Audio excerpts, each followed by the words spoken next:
the Constitution of Zambia was presented to Parliament.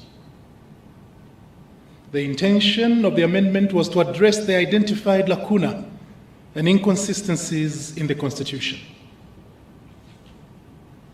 The motion in Parliament received 91 votes in favor and 52 in opposition. Based on this resolution of Parliament, as well as the expression of the people's will through their elected representatives in Parliament, the government obliged. Article 79 of the Constitution of Zambia allows for any part of the Constitution except Part 3 and Article 79 itself to be amended by Parliament with 2/3 majority. In addition, and for the sake of clarity, amendment of Part 3 and Article 79 are the only two items of the Zambian Constitution that require a referendum.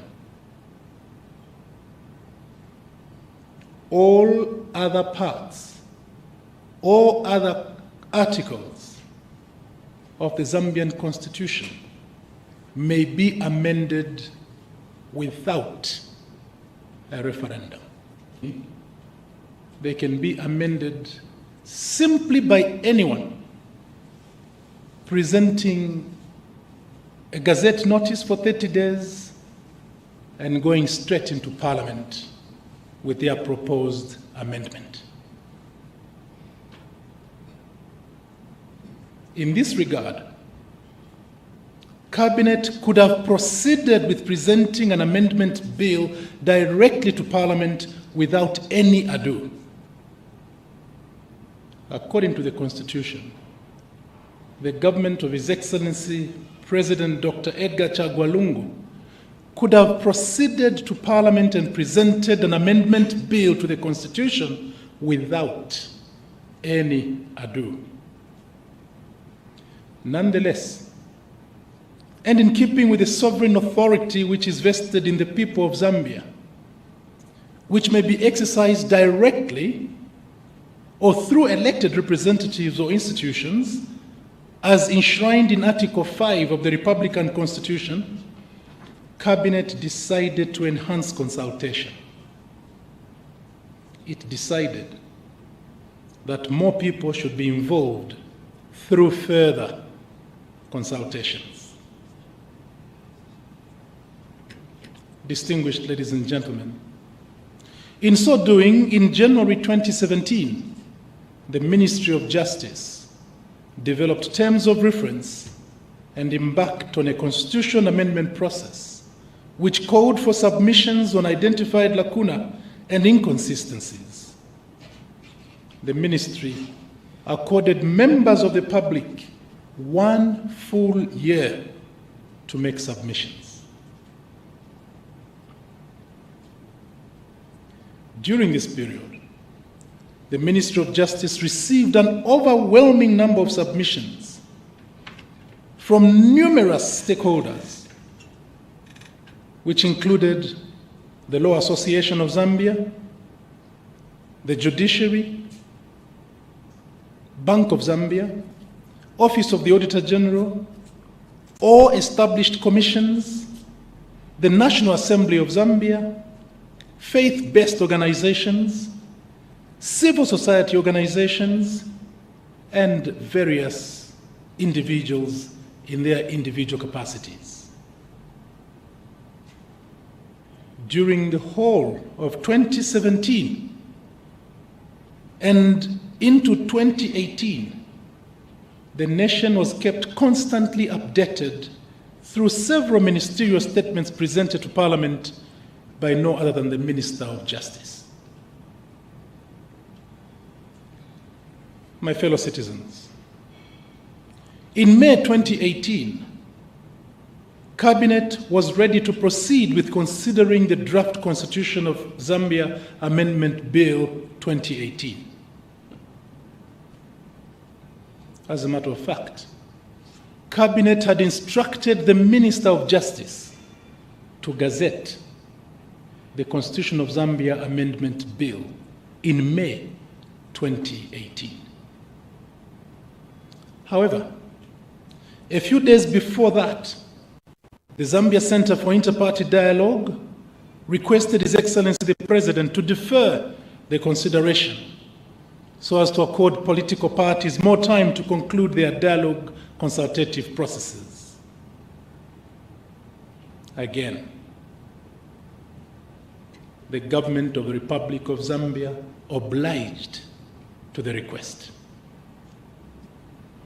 What followed was the holding of the National Democratic Stakeholders Summit, which brought together all political parties, the church, civil society organizations, and other stakeholders in May of 2018. Arising from the National Democratic Stakeholders Summit, political parties under the auspices of the Zambia Center for Inter-Party Dialogue retreated to Siavonga, where a number of important resolutions, including the need to amend the Constitution, were adopted. For clarity's sake, political parties agreed to go and convene among themselves in Siavonga. And out of that Siavonga meeting came what is now referred to as the Siavonga Political Parties Communique. And in that communique, one important resolution was the need to amend the Constitution of Zambia. Distinguished fellow countrymen and women, key among the resolutions of the Siavonga meeting were the need for institutional reform, separation of power, judicial independence, tolerance, freedom of assembly, civility in politics, and electoral reforms. At the end of 2018, during one of the many statements by the Minister of Justice to Parliament, proposals were made by the opposition for the constitution refinement process to be protected by a legal framework. This position had also been made by several political commentators. In response to this, in April 2019, Parliament passed the National Dialogue Forum Bill 2019, which was subsequently assented to by His Excellency the President on 9th April 2019 as the National Dialogue Forum Act number 1 of 2019. The object of the bill was to facilitate the implementation of the Siavonga resolutions of political parties relating to the constitutional and institutional reforms, separation of powers and judicial independence, tolerance, freedom of assembly, and civility in politics and electoral reforms. Distinguished members of the press, ladies and gentlemen, following the enactment of the National Dialogue Act 2019, the National Dialogue Forum held meetings from 24th April 2019 to 15th May 2019. The National Dialogue Forum comprised more than 450 delegates, representing political parties, churches, members of parliament, traditional leaders, youth and women organizations, government institutions, the Law Association of Zambia, the judiciary, National Assembly of Zambia, the media, and individuals. In keeping with the provisions of the NDF Act, the Forum adopted the Constitution of Zambia Amendment Bill 2019, which is now popularly referred to as Bill 10. Thereafter, the bill was published through Gazette Notice number 660 of 2019 on 21st June 2019 in accordance with Article 79 of the Constitution, without any comment from Cabinet. Let me emphasize, Bill 10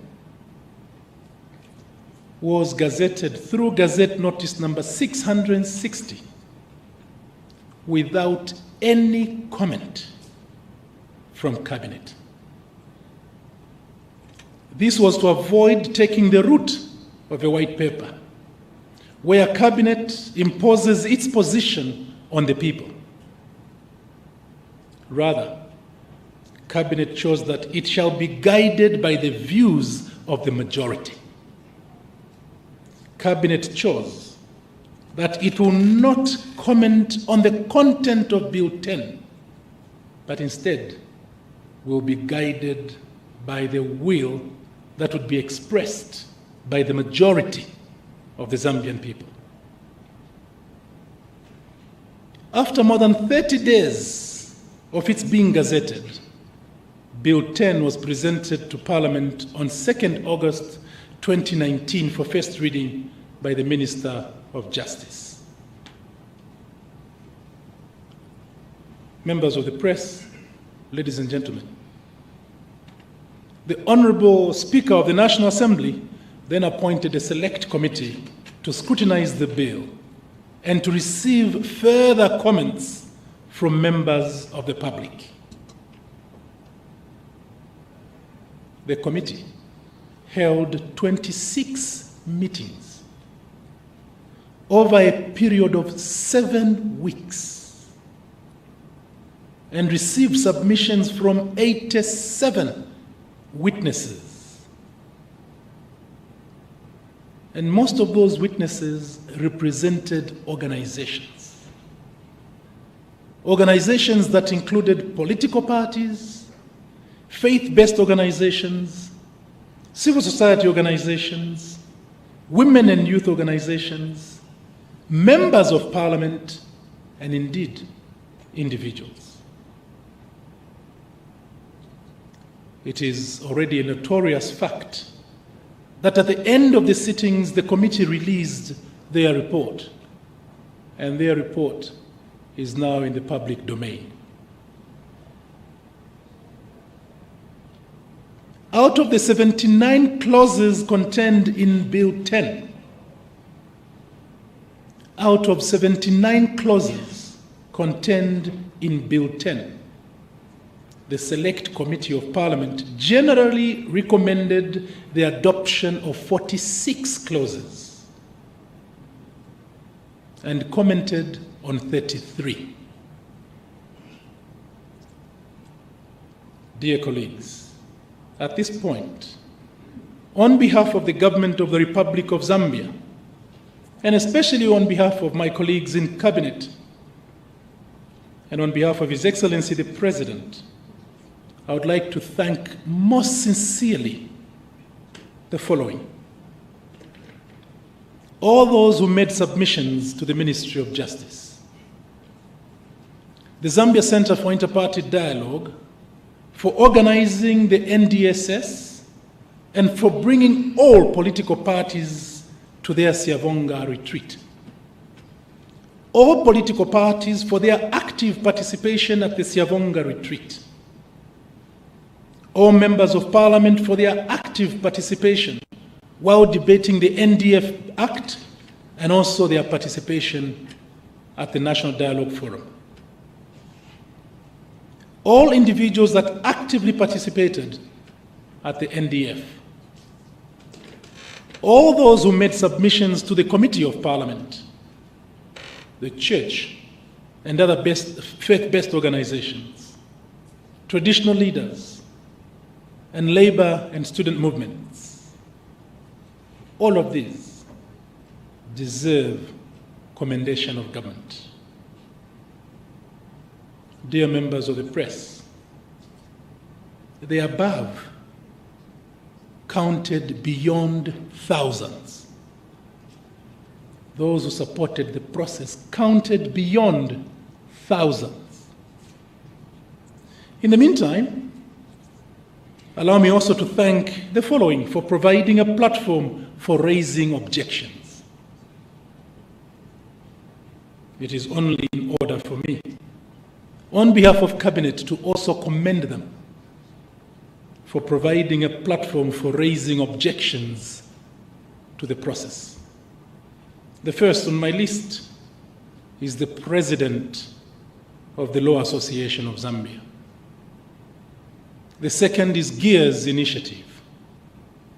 The third is Alliance for Community Action. The fourth is United Party for National Development and Prime Television.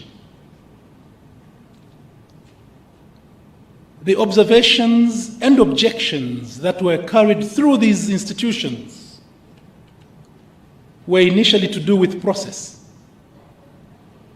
Then they became observations on content, and finally became skepticism of the content, the process, and general mistrust. I commend them for providing that platform, without which we could not have heard divergent views on the process. And to them, I sincerely salute. Their objections and their comments, some critical, others not as critical, nonetheless very important. And this is as is expected in any democracy. Those views gave us an opportunity for further scrutiny and reflection. They assisted Cabinet to look at the bill with clear lenses. During that period, government was also listening to others who made comments through other platforms: social media, print, and electronic media. Government also heard the demands of these organizations and individuals that the bill must be withdrawn. We heard, it was loud and clear, that these institutions were calling on Cabinet for the bill to be withdrawn. We are glad as Cabinet that this matter of the withdrawal of the bill was also presented and adjudicated upon by the Constitutional Court. Let me remind the nation that over the last 3 years, since the start of the process in 2017, His Excellency the President, Dr. Edgar Chagwa Lungu, and his Cabinet have not made any comments on any subject that is content of the bill. President Edgar Lungu and his Cabinet in the last 3 years have not made any comment on the content of Bill 10. Rather, Cabinet through the Ministry of Justice has only been commenting on matters of process and not content. Like I said, during these 3 years, Cabinet has been listening very attentively.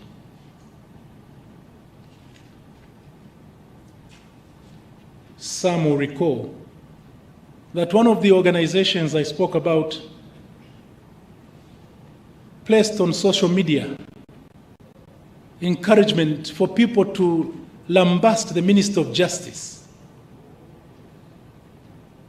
to tell the Minister of Justice that it was not only their organization, but everybody who had the opportunity to post on Facebook to say, Minister of Justice, is not only them, it is all of us. The Minister of Justice received such submissions. And I want to say, such submissions that were received by the Minister of Justice can be counted on the fingers of his two hands, and not more. In the meantime, the Minister of Justice and colleagues in Cabinet received countless submissions from those who were saying, proceed, go on.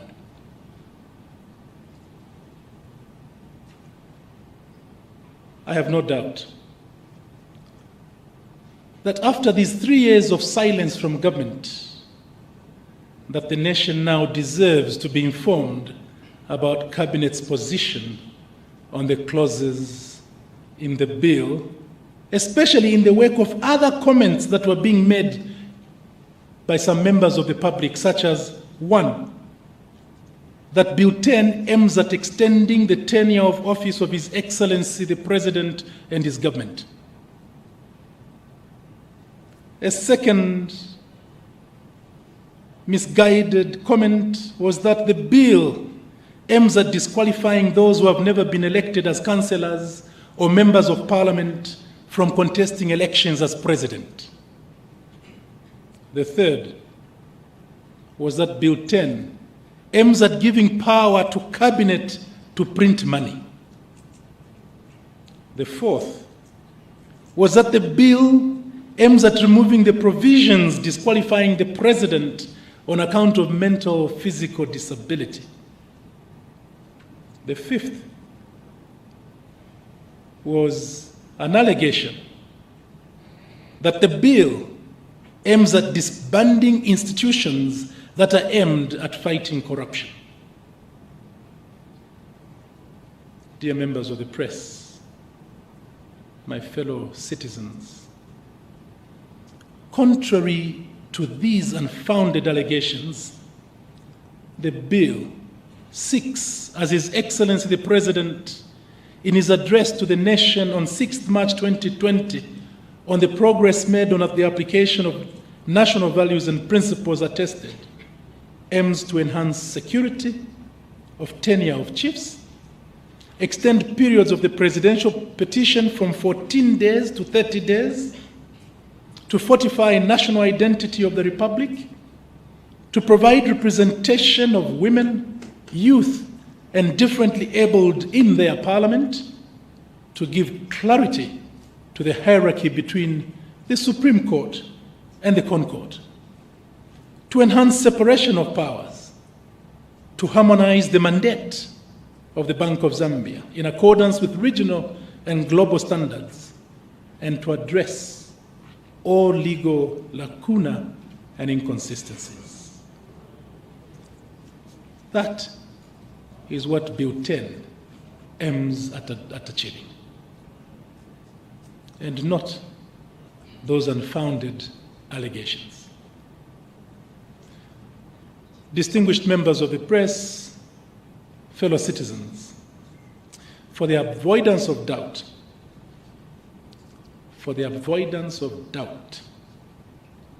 the bill will be presented to Parliament for second reading.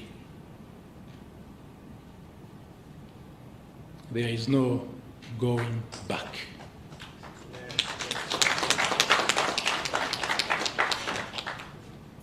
Therefore, Cabinet now would like to inform the public that it shall present proposals to Parliament for consideration by the people's representatives. And please hear me clearly, members of the press. Cabinet is not coming up with a white paper. Cabinet is going to propose to members of Parliament, because it is only members of Parliament who have the power to amend the Zambian Constitution on behalf of the current and future generations of Zambia. What I'm to present now are proposals by Cabinet, proposals which may be accepted, but also could be rejected.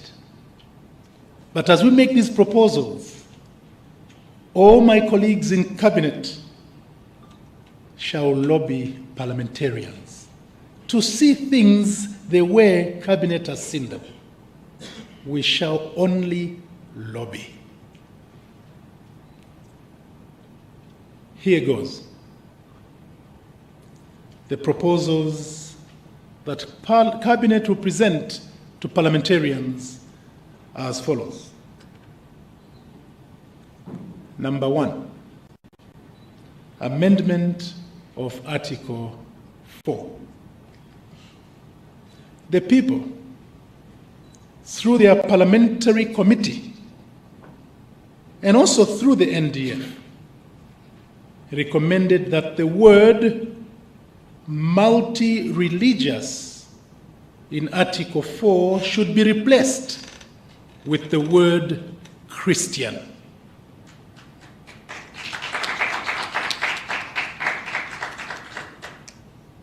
Cabinet shall propose the adoption of this position.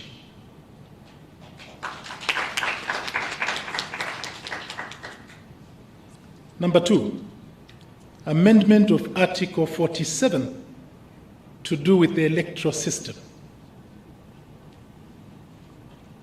Almost all stakeholders that appeared before the Committee of Parliament supported the amendment to change the electoral system to the National Assembly from first past the post to a mixed member system.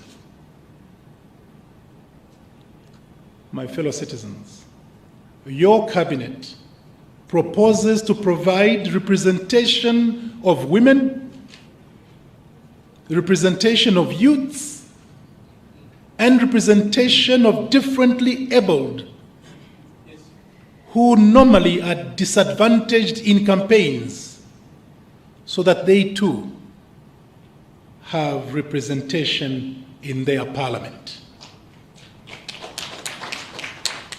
And Cabinet will therefore propose the adoption of this progressive amendment. Number 3, amendment of Article 63, dealing with functions of Parliament and the National Assembly. The Cabinet of His Excellency Dr. Edgar Chagwa Lungu joins the Parliamentary Committee in its concern with regard to the proposed amendment from the NDF to take away from the National Assembly's function of approving debt before it is contracted and approving international agreements and treaties before they are ceded to or ratified by the executive. Cabinet will therefore encourage parliamentarians that we return the current provisions of Article 63(2)(d) and E of the Constitution. Put simply, Cabinet is of the strong view that Parliament should continue to approve debt before it is contracted.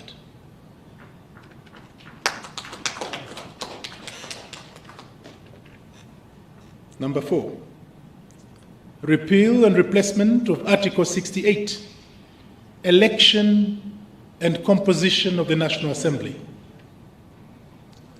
The Committee of Parliament was of the view that the qualification for election to the National Assembly and the composition of the National Assembly should not be relegated to an Act of Parliament as proposed by the NDF. Cabinet subscribes to this position and will therefore urge Parliament to return Article 68 in the Constitution so that the qualifications for election to Parliament is returned in the Constitution while allowing for delimitation of constituencies by Electoral Commission of Zambia. Number 5, repeal and replacement of Articles 101, 102, 103, and 104, to do with the election of the president, disqualification for runoff, election petition, and transitional period before assuming office. The people of Zambia, through their parliamentary committee, raised serious opposition to the introduction of a coalition government system. They contend to continue having a majoritarian president. Cabinet concurs and will propose to Parliament not to amend Articles 101, 102, 103, and 104, so that a president should be one who receives more than 50% of the votes.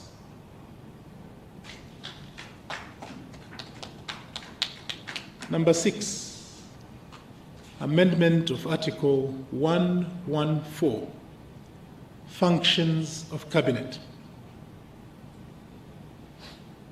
My fellow citizens, your Cabinet concurs with the committee that Cabinet must continue to recommend to the National Assembly accession to or ratification of international agreements and treaties, and loans and guarantees contracted by the state. Cabinet should continue to recommend for National Assembly's approval. Number 7, inserting of Article 117A, and that is to do with the position of Deputy Minister. The voice of the public on this matter was loud and clear. Cabinet actually would have been very surprised if the Committee of Parliament recommended otherwise. Cabinet will therefore urge Parliament not to introduce the position of deputy ministers.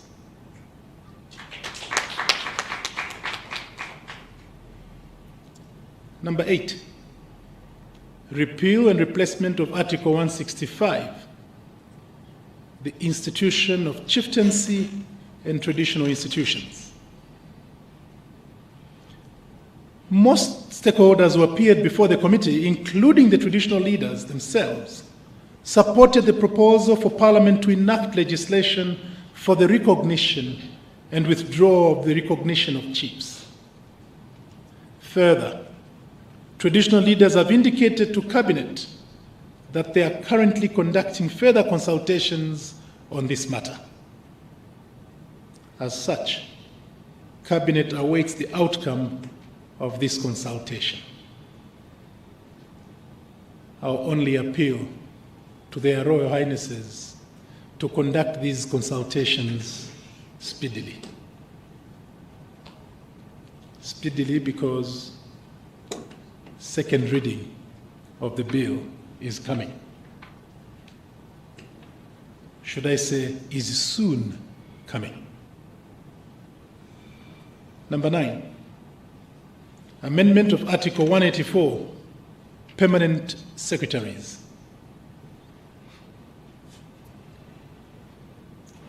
Dear members of the press, Cabinet fully supports the position of the committee that permanent secretaries should continue to be responsible and accountable for the proper financial management and expenditure of public funds appropriated to a province, a ministry, or a department.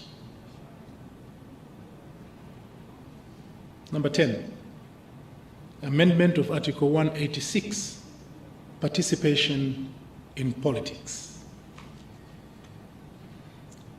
The committee recommended that a public officer who seeks election to a political office,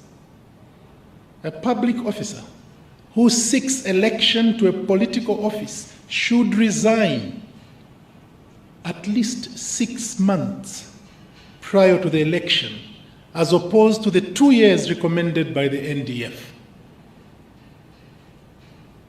Cabinet could have recommended an even shorter period for resignation. However, in the spirit of being a listening government, Cabinet shall support the committee's recommendation, the committee's position of 6 months. Number 11, repeal and replacement of Article 189, payment of pension benefits. Members of the press, ladies and gentlemen, the public discourse around this article was extremely emotionally charged. Issues of human rights, protection of the aged from destitution, as well as issues of prudent management of pension schemes and protection of jobs were all raised in the debate. The committee recommended that an employer should continue to retain an employee on the payroll until that person's benefits are paid in full. And that recommendation did not come to Cabinet as a surprise. After all, every employer is by law required to deduct from an employee's emoluments their pension contribution. It therefore goes without question that an employer who fails to provide the pension benefit due to their employee should be held to account. After all, the pension is made up by contributions from the employee's contributions. Cabinet will be in the forefront in campaigning among members of Parliament for this provision to be returned in the Constitution. After all, this provision safeguards pensioners who, if they are not paid their dues, become beneficiaries of the government's social cash transfer program. As such, this provision is in the interest of 1, the pensioner, 2, the government, and 3, society at large. It does not hurt society. It does not hurt the government. It only supports all of us. Number 12, amendment of Article 193, the establishment of national security services and functions. Colleagues, the Committee of Parliament observed that some stakeholders were opposed to the amendment, alleging that it was intended to either do away with the Financial Intelligence Center, FIC, or subsume it into the Drug Enforcement Commission, the DEC. The committee, in view of this, recommended that the Drug Enforcement Commission be renamed as the Anti-Drugs Economic and Financial Crimes Agency, as it does not affect the existence of the Financial Intelligence Center. The committee further recommended that the DEC should not be reclassified as a state security agency, but should be returned in the Constitution as an investigative agency. Indeed, the renaming of the DEC would not dispense with the Financial Intelligence Center, established under the Financial Intelligence Center Act number 46 of 2010. The debate around this matter, which suggested that the amendment aimed at doing away with the FIC, was therefore totally misplaced. Cabinet therefore concurs with the committee. The DEC, Cabinet will propose to have its name changed, however, without touching the establishment and the efficacy of the Financial Intelligence Center. Rather, Cabinet is determined to enhance the efficacy and prudence of not only the FIC, but all investigative wings of government. Finally, amendment of Article 213, the Bank of Zambia. The record of the proceedings of the National Dialogue Forum and the record of the proceedings of the Committee of Parliament will show that the Bank of Zambia themselves proposed that the details of the functions of the Bank of Zambia should be relegated to subsidiary legislation, as is obtaining in the sub-region and also in keeping with international best practice. Nonetheless, the majority of stakeholders were opposed to this recommendation, alleging that it is stripping Bank of Zambia of its critical functions, such as printing of currency. For the sake of safeguarding these critical functions of the Bank of Zambia, not now, but for the future, Cabinet concurs with the committee that these functions, as specified in the Constitution, be returned. Cabinet will therefore campaign among its members of Parliament that Article 213 should not be amended, so that all the detailed functions of the Bank of Zambia be returned in the Republican Constitution. Distinguished ladies and gentlemen, members of the press, I have covered all the critical clauses on which the committee made comments. I would now like to emphasize that as Minister of Justice, on behalf of the Executive, I will put up notice of amendments to give effect to the above positions. It is Cabinet's trust that members of Parliament have gone through the bill and the recommendations of the committee and have listened to the views expressed by members of the public, and that they will do what is expected of them by their electorates, namely to legislate. Any member of Parliament who has views on the bill is at liberty to argue them in Parliament and to present amendments for consideration. Amendments to any law are only made in Parliament and by members of Parliament. They are not made outside in the grounds of Parliament. They are made inside Parliament. The positions of Cabinet, like I said, are not sacrosanct, and neither are they cast in concrete. They are not sacrosanct, they are not cast in concrete.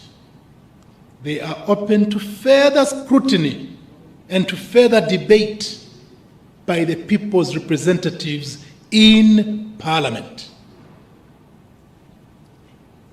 For the avoidance of doubt, there is no reference in the bill to the matters that I referred to earlier. There is no reference in the bill to, one, that the bill aims at extending the tenure of office of His Excellency, the President, and his government. Nowhere in the bill. There is no reference in the bill to issues aiming at disqualifying those who have never been elected as councillors or members of Parliament from contesting elections. Nowhere. It is nowhere in the bill where there is any statement aiming at giving power to Cabinet to print money. It is not written anywhere in the bill any clause aiming at removing the provisions disqualifying the President on account of mental or physical disability. Nowhere in the bill is there any statement aiming at disbanding institutions that are aimed at fighting corruption, such as the Financial Intelligence Center. Distinguished colleagues, in addition, I have made it crystal clear that government, after a very inclusive, highly participatory process, has listened to the desires of the people and shall therefore debate strongly in support of the people's will. It is against this background that every well-meaning Zambian is called upon to be patriotic and to promote Zambia's development by appealing to their members of parliament to actively participate in debating the supreme law of the land, the Constitution of the Republic of Zambia, in their parliament. Distinguished ladies and gentlemen, fellow citizens, I wish to conclude by reminding all of us that the legislative authority of the Republic of Zambia derives from the people of Zambia and shall be exercised in a manner that protects the Constitution and the democratic governance of the Republic. And this legislative function of the Republic is vested in and exercised only by Parliament, as per Article 62, Sub-Article 2 of the Constitution of Zambia. It now remains to us citizens to ensure that those people whom we elected, whether we elected them directly ourselves or through our brothers and sisters in various other constituencies, it is our duty to ensure that they do the will of the people, to go to their parliament and actively participate in the debate in parliament. It is only through debate that we can arrive at excellence. To keep wisdom away from debate is to deny your motherland your wisdom. Remember, your wisdom you owe to Zambia. All parliamentarians must be reminded, and Cabinet pledges to do what it will do and within its powers to go to Parliament and convince as many parliamentarians as possible to see things in the manner that Cabinet has seen them. However, Cabinet also stands ready to receive wise counsel and informed debate from whoever has good debate in Parliament. I thank you most sincerely for listening, and God bless you. God bless this great country. Thank you. Thank you very much. I think I'll still keep you there since your microphones are there, in case there are one or two questions to be asked. Points of clarifications. If there's a question or some clarification that you are seeking, raise up your hand, tell us your name, and the institution you are representing. I've seen none, which means you are very satisfied with the discussion. Thank you very much. We'll let go with that. Yes. Okay. Stand up and raise your voice.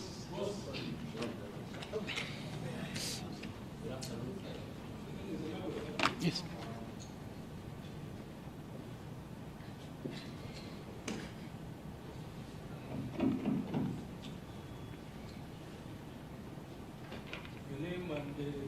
Your name and institution.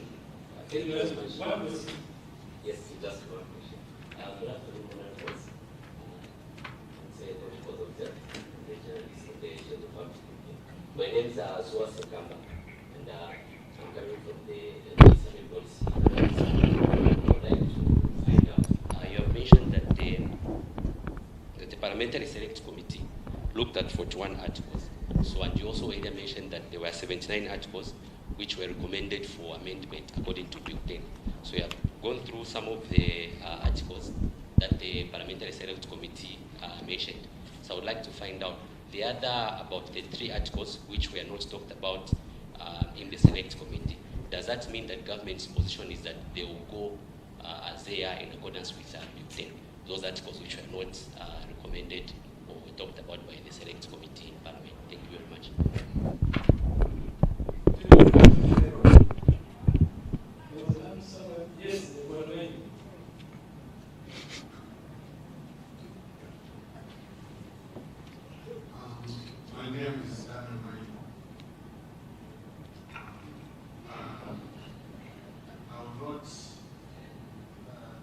so much with what you have discussed already.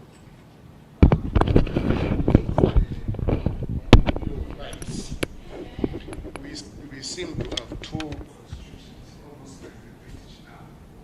When are we likely to have a complete constitution? Thank you. One more. Yes.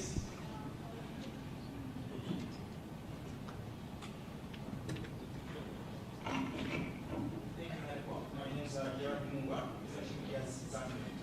I have said that the bill presented soon. How soon is also that?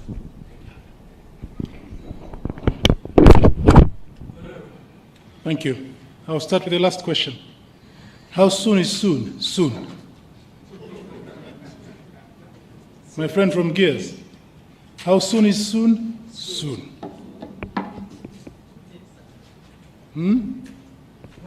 Soon. It could actually be as early as Tuesday.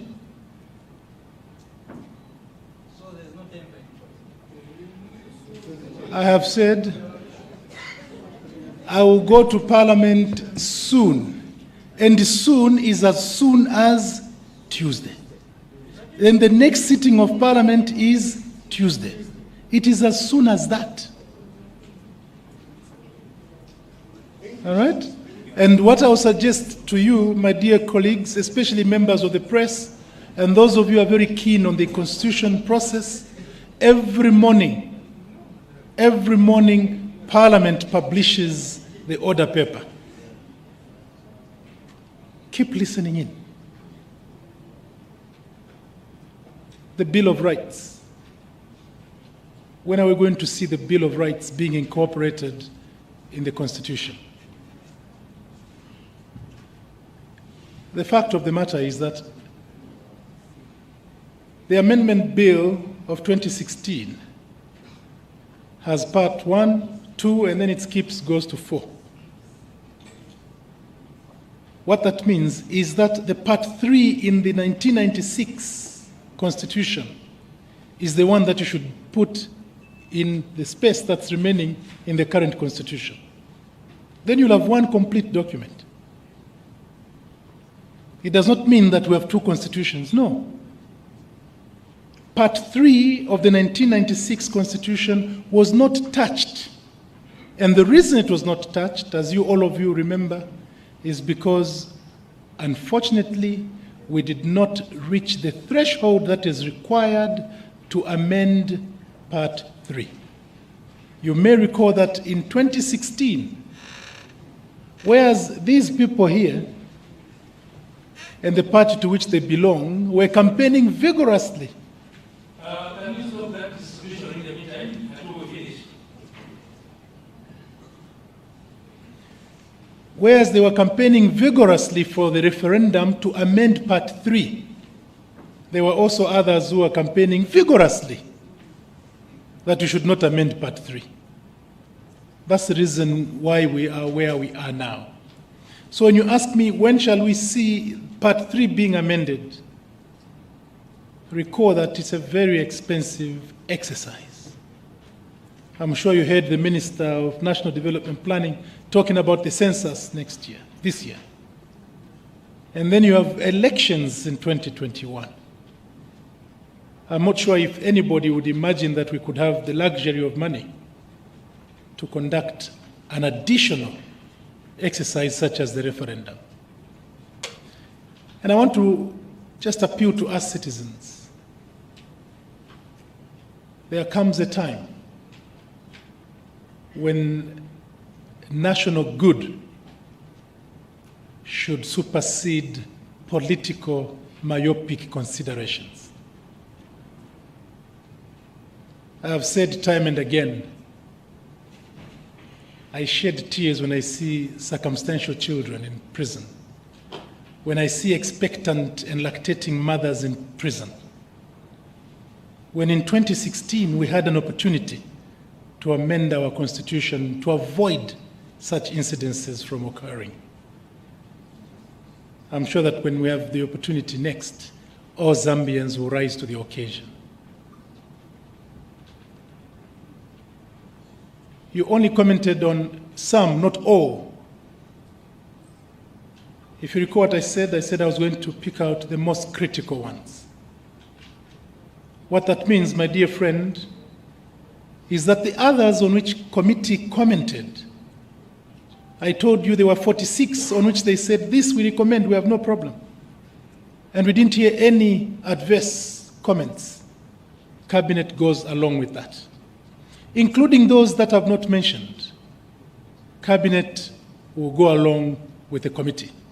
I wanted here to reflect upon those that have become extremely topical, and those are the ones that I've included. Thank you, sir. Let's have the last set of questions. The lady, the gentleman in yellow will get 4. Let's start from the lady there.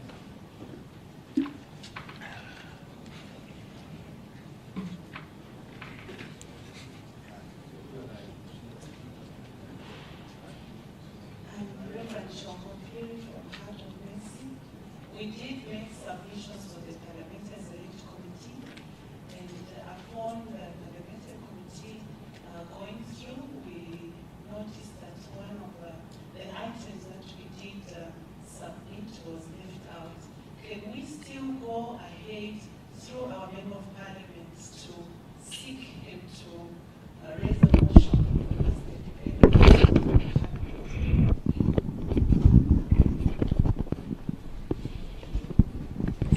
The gentleman in yellow here.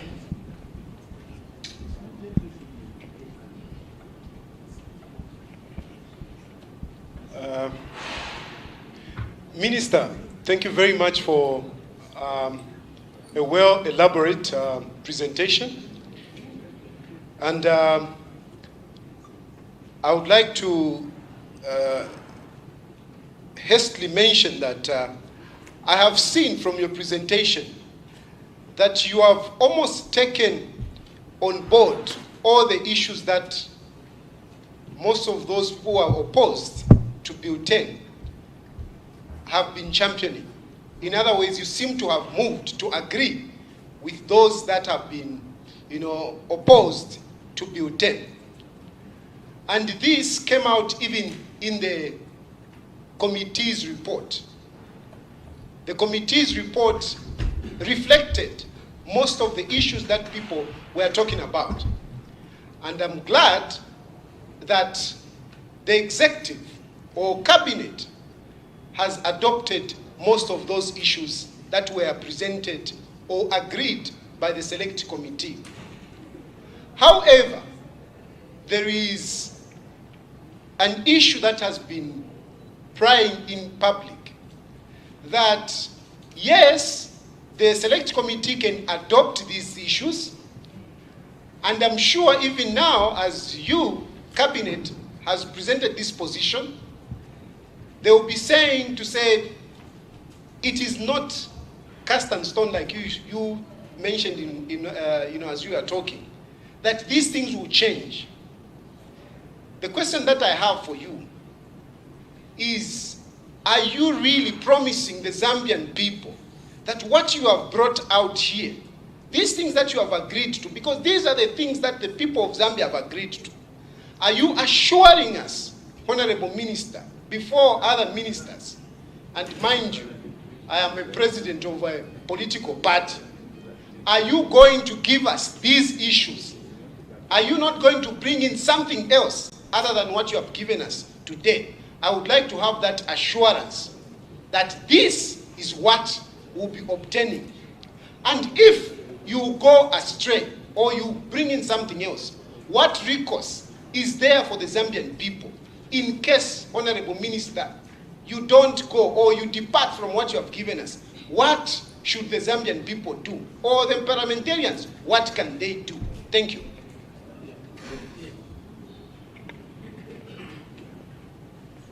Thank you, Minister Honorable.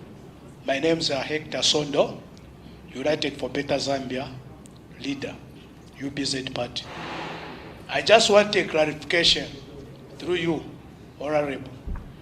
There are some allegations that are going around that if this bill passes in Parliament, then it will make difficult for other people who would want to go against President Lungu to file nominations. How true is this? And what article in the same bill that tells the people that if it happens like that, people won't go against the wish of the PF or maybe Ed Kalongo? Thank you. Yes, let's have the last question from the gentleman in the red tie. Thank you. I'm Emmanuel Mwanza from Kamanga, representing the young people. Minister, what you have presented, I think for me, they are on the positive side. But my concern is that I think most of the members of parliament have not done a good work, especially on sensitizing about butane. Example, like in colleges and schools, when you go on social media, you find that the comment what the young people are presenting are very negative, meaning that they don't have information about butane. They only know butane, but they don't know about the clauses and understand them. No wonder I've come here to represent my community so that I get the full information. Just like my colleague have said, if this is what you are going to present in parliament, then we'll have a better Zambian. But if you are going to divert to other programs, then meaning that I'm not sure, even young people like us who mistrust you. So what we want as us, like young people like me, we want a better Zambia and a better tomorrow for our better generation. Thank you, sir. Thank you for the comment. You wanted to ask?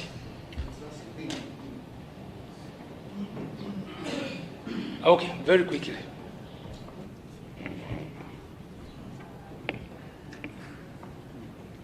It's just a comment and a point of appeal. I'm Samuel Manakatwe from NGOCC. It was just a concern to say some of the people would have loved to be here and interact with this very, very progressive press conference, but there is a feeling that the time it was called was a short notice. So we appeal that next time, please give us ample time so that more people could come and participate in this very important process. Thank you. That is very valid. Thank you very much. I thought we were coming to the end, but Bishop, you'll be the last one. And I hope you'll be brief. Bishop Dr. Ruth Jere, my name, representing the Lunch Hour Fellowships. If what I've heard this afternoon is really what is on ground, then I think I want to encourage us that the people out there, some of us who interact with the people on the grassroots, this is what they've been crying. Some of them haven't been sleeping, hoping to see what you presented today come to pass. And I want to encourage us that if this will really is what we are going to present, then the people, I think they will be very, very happy from what we observe. Thank you.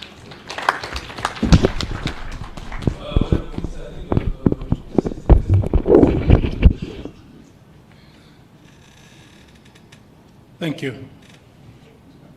Reverend Piri, indeed, like I said, the door is not closed. The only thing that, unfortunately, you cannot do now is to influence the Committee of Parliament. The Committee of Parliament has finished its work. However, as you heard from what I was saying, not all the recommendations of the committee have been supported by Cabinet. There are some that have been supported, some that have been changed. And Cabinet is not the final on these matters. And the positions taken by Cabinet are Cabinet's positions. And Cabinet ministers have a job.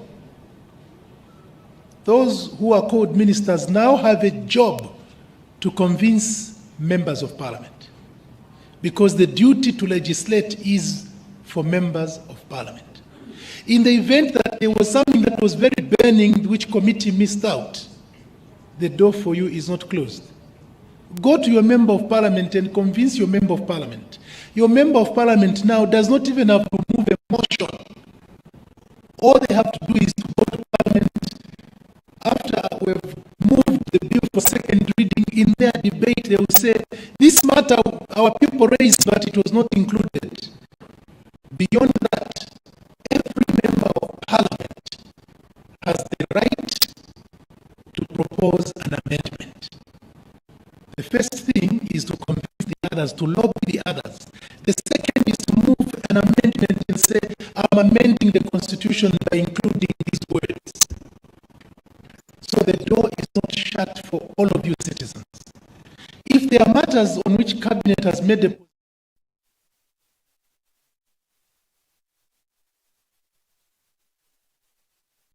justice, this point doesn't satisfy me, can you consider this? You still have all those possibilities. And please utilize your members of parliament. That is why you elected them after all. President Tayali, you seem to have adopted the positions that were being argued by those who have been opposed to the constitution process, to Bill 10.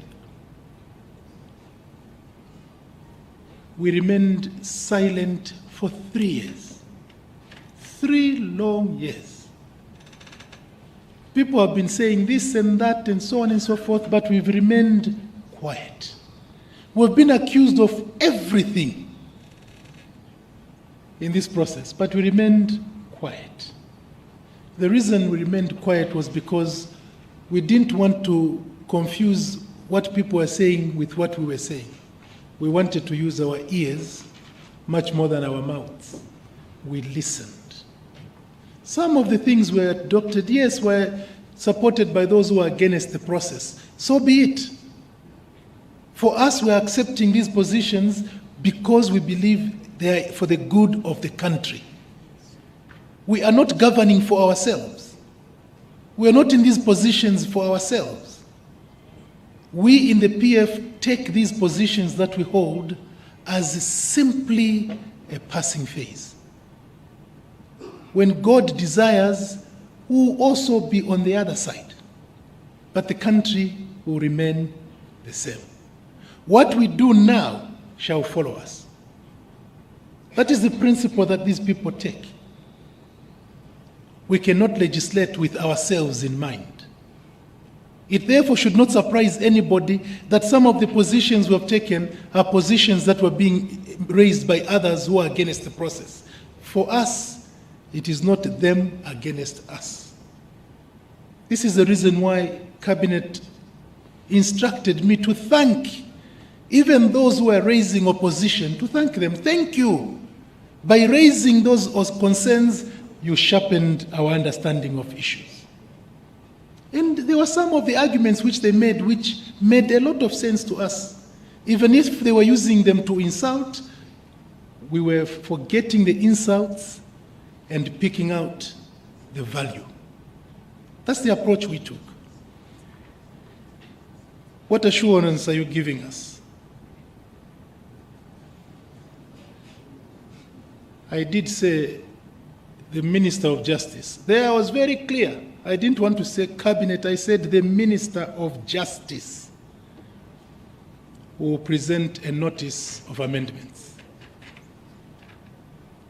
So when you see the blue papers in Parliament, notice of amendment from Minister of Justice, please take interest, go and check. And if there is anything I've said here which I will not put on a notice of amendment, hold me personally accountable.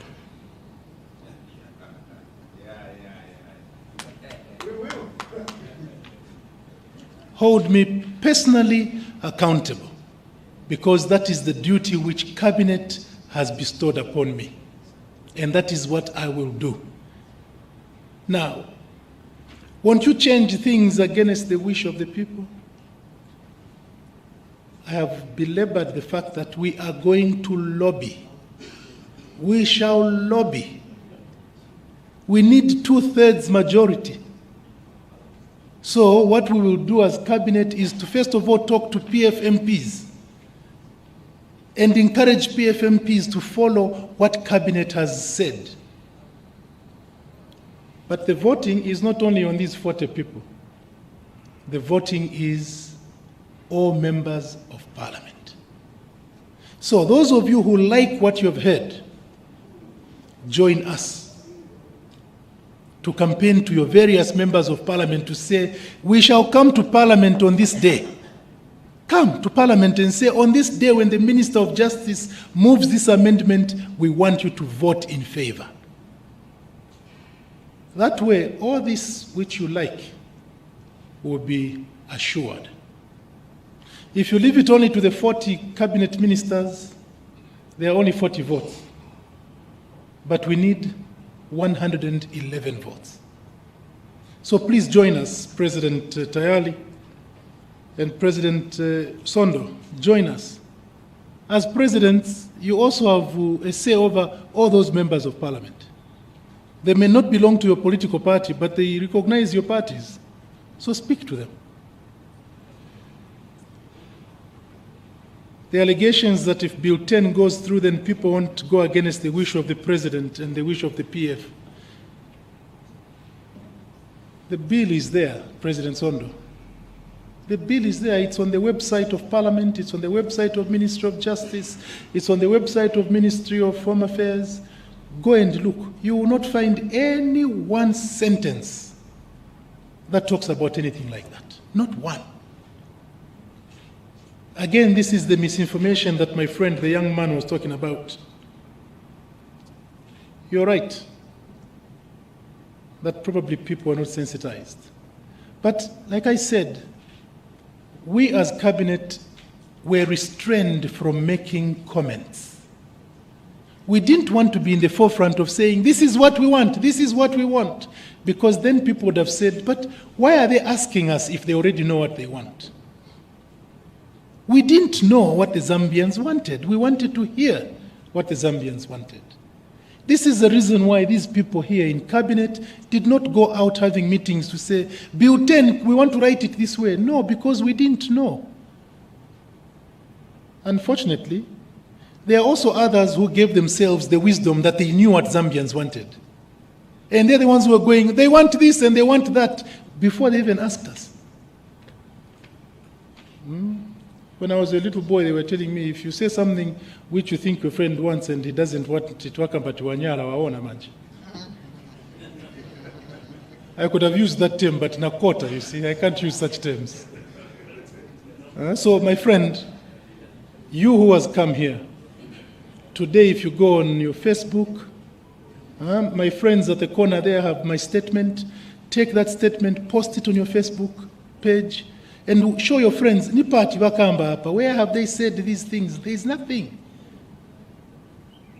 And also, I just want to take advantage, my dear friend, young people, use social media to build. Don't use social media to injure others, to destroy. Social media is a very, very, very powerful tool. Sit down one day, my friend, and just calculate the amount of time that people spend thinking and writing things that are injurious to others. If they were to spend that same amount of time thinking on positive things and posting love on social media, imagine what a different country this would be. A lot of us spend social media to destroy not only ourselves but others. We spend the whole day watching pornography on social media. When if you were to spend that time reading, you end up with a doctorate. But now you end up with a doctorate of insults and completely spoiled in the head. So as a young leader, please encourage your friends to use social media for positive impact. My friend Monakatwe, we can't agree with you more. However, like I said, this was meant to be a briefing for the press. Had we wanted it to be a Chintuwingi meeting, we could have given much more time. But we wanted it to be for the press and just to extend to those who are able to come. And it is my firm belief that through you, media practitioners, the message will be carried across. Please don't allow anyone to misquote me. I have copies there, copies for you. Go and write as we have said. Don't change what I've said and say, no, nyoza chitabwanji. As a matter of fact, I want to say to you that I was instructed by His Excellency and my colleagues that this discourse here is to encourage all of us Zambians to be patriotic, to support this noble cause. Bishop, if what you've heard here is what is going to prevail, then Zambia would be a good country. It is the intention of His Excellency, Dr. Edgar Chagwa Lungu and his cabinet, that Zambia becomes the country that you and I and every other Zambian will be very proud to hand over to our next generation. We want a country that inspires all of us. We want a country in which all of us have pride. So that as we sing the national anthem, we really sing it with pride. I thank you most sincerely. Thank you very much, ladies and gentlemen. Those of us who want to have copies of what the minister said, please don't hesitate. We're grateful that you came. Let's do the best that we can to disseminate the information. Thank you very much for coming.